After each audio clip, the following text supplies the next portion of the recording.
ano po message nyo ma'am? 1 year na po sa ICC, CPRD. Nag-ikot kami kanina. Marami pong Dabawenyos ang galit na galit ma'am sa ginawa po sa kanya.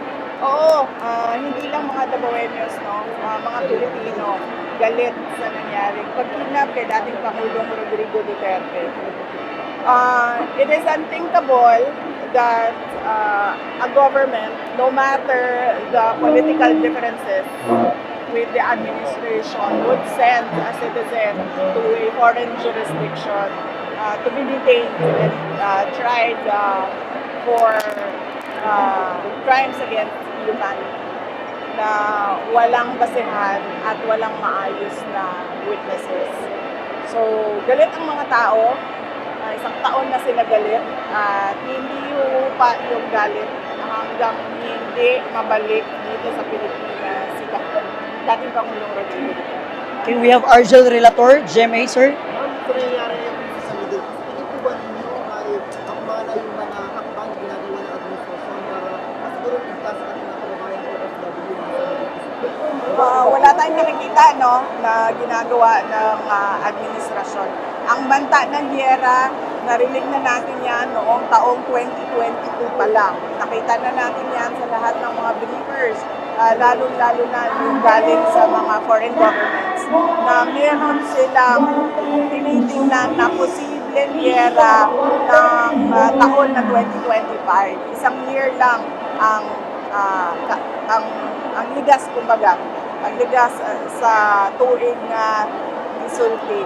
2025, nangyari ang giyera 2026. So, dapat noong 2022 pa lang, naghanda na ang pamahalaan na ito. Pero wala tayong nakitang paghanda at wala tayong nakikita na pagbibigay man lang ng solusyon sa mangyayaring problema sa susunod na mga buwan at sa susunod na taon. TV5, Bril Montalvo. Well, recently, perjury against Ramil Madriaga in the Taguig City Papers. Any comment on that? Nag-comment naman ang abogado, Manita kahit panutan na din. Bali na, pinagtibay ng ICC, ito nga yung hindi Oo. Napag-usapan namin ng abogado ni dating Pangulong Rodrigo Duterte, no, na every time merong opportunity na mag-apply ng interim release, si dating Pangulong Rodrigo Duterte ay gagawin yon. Kahit pa man hindi din na yon at alam natin na hindi din na yon ng gagawin pa rin natin. Ma'am Ruth, last question, ma'am. Vice, ang Senate ngayon is may hesitancy sa pag-investigate sa 18 Marines. Ano yung reaction niyo dito, ma'am? Well, mag-iisang taon na rin yan, ma'am. Simula nung sinabi ng dati ni Pangulong Marcos na naman kayo. No?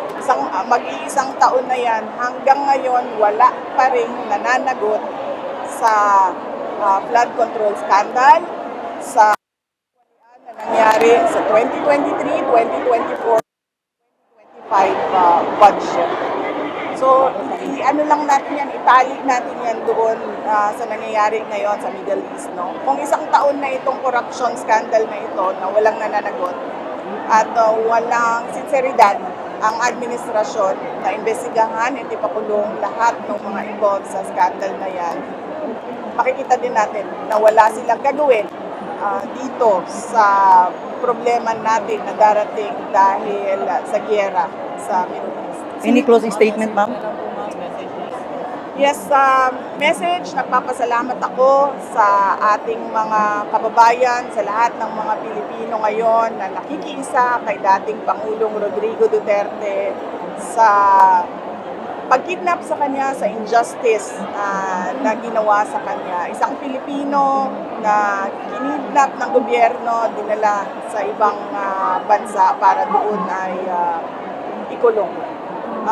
Nagpapasalamat kami sa kanilang pagdarasal para sa kanyang kalayaan at maayos na pag-uwi dito sa ating bayan. Thank you. Thank you, ma'am.